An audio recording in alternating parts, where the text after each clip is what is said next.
प्यारे साथियों, आप सभी का बहुत-बहुत हार्दिक स्वागत है एकलव्य अकेडमी अयोध्या पर। और आज मैं आप सभी के लिए एक बहुत ही महत्वपूर्ण टॉपिक लेकर आया हूं, जिसका नाम है विटामिन। यह टॉपिक सभी प्रकार के एग्ज़ामों के लिए बहुत ही महत्वपूर्ण है और इससे हर एग्ज़ाम में लगभग 1 से 2 प्रश्न आने की पूरी संभावना बनी रहती है।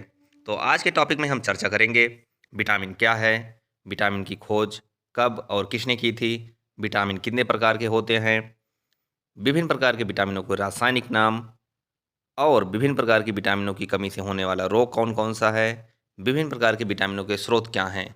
तो आइए हम इस छोटे से और बहुत ही महत्वपूर्ण टॉपिक की शुरुआत करते हैं, विटामिन की। विटामिन के बारे में महत्वपूर्ण जानकारी। विटामिन का आविष्कार फंक ने सन 1911 में किया था। यह एक कार्बनिक यौगिक है।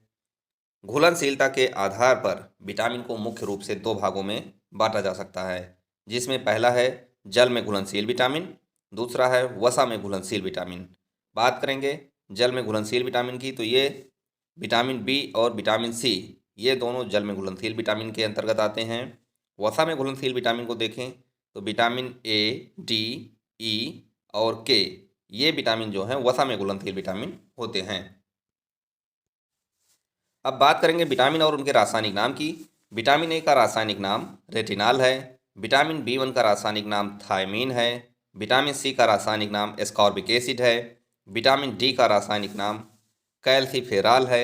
विटामिन ई का रासायनिक नाम टोकोफेराल है। विटामिन के का रासायनिक नाम फिलोक्विनिन है। तो विटामिन बी1 का रासायनिक नाम थायमीन है। विटामिन बी2 राइबोफ्लेविन है। विटामिन बी3 की बात करें तो ये निकोटिनामाइड है, या इसी को हम नियासिन के नाम से भी जानते हैं। विटामिन बी5 का रासायनिक नाम पेंटोथेनिक एसिड है। आगे बढ़ते हैं। विटामिन बी6 का रासायनिक नाम पायरिडॉक्सिन है।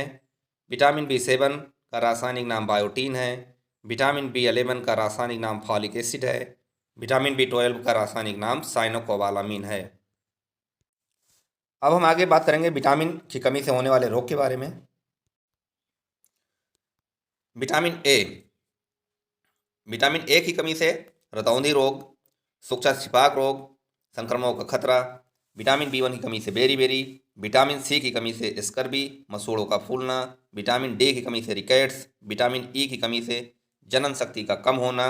विटामिन के की कमी से रक्त का थक्का न बनना। ये मुख्य रूप से बीमारियां हो जाती हैं। आगे देखते हैं। विटामिन बी2 की कमी से त्वचा का फटना, जीभों में सूजन, आंखों का लाल होना। विटामिन बी3 की कमी से पेलाग्रा या फोर्ड सिंड्रोम। विटामिन बी5 की कमी से बाल का सफ़ेद होना, मंदबुद्धि होना। विटामिन बी6 की कमी से एनीमिया और पेचिस रोग, ये मुख्य रूप से हो जाते हैं। विटामिन बी7 की कमी से बात करें तो ये लकवा, शरीर में दर्द, बालों का गिरना, ये बीमारियां हो जाती हैं। विटामिन बी11 की कमी से एनीमिया, पेचिस रोग हो जाता है। विटामिन बी12 की कमी से एनीमिया और पांडु रोग हो जाता है। आगे बात करेंगे विभिन्न प्रकार के विटामिनों के स्रोत क्या हैं, जिसमें विटामिन ए के लिए जो मुख्य स्रोत है वो है अंडा, पनीर, हरी सब्जियां, दूध, गाजर, मछली, यकृत तेल। विटामिन बी1 के लिए जो स्रोत हैं वो है मूंगफली, तिल, पत्तेदार सब्जियां, सूखा मिर्चा। विटामिन सी के लिए जो प्राकृतिक स्रोत हैं या नेचुरल स्रोत हैं वो हैं नींबू, संतरा, टमाटर, मिर्च, अंकुरित अनाज और खट्टे फल। विटामिन डी का स्रोत मछली, यकृत तेल, दूध, अंडे आदि हैं। विटामिन ई के लिए जो स्रोत हैं वो है अंकुरित गेहूँ, पत्तेदार सब्जियाँ, दूध, मक्खन, वनस्पति तेल। और यहीं पे विटामिन के लिए जो स्रोत है वो है टमाटर, हरी सब्जियाँ, आंतों में भी ये विटामिन पाई जाती है।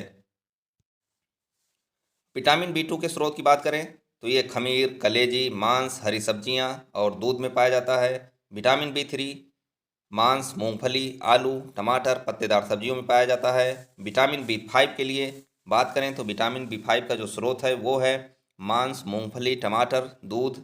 विटामिन बी6 का स्रोत यकृत, मांस, अनाज हैं। विटामिन बी7 का जो स्रोत है वो है मांस, यकृत, अंडा, दूध। विटामिन बी11 का स्रोत जो है दाल, यकृत, सब्जियां, अंडा और सेम हैं। विटामिन बी12 के लिए जो स्रोत है वो मांस, कलेजी और दूध हैं। साथियों, आज के टॉपिक में बस इतना ही, और हम बहुत ही जल्द इस पे अगली टॉपिक जो हमारी रहेगी वो विटामिन पर आधारित विभिन्न प्रकार के प्रश्नों पे रहेगी कि विटामिन से किस प्रकार के प्रश्न पूछे जाएंगे, जो कि आपके आने वाले प्रतियोगी एग्जाम या और भी अन्य किसी एग्जामों के लिए बहुत ही लाभदायक सिद्ध होंगे। उन प्रश्नों की सीरीज को लेके हम बहुत ही जल्द आपसे मिलेंगे। तब तक के लिए जय हिंद, जय भारत।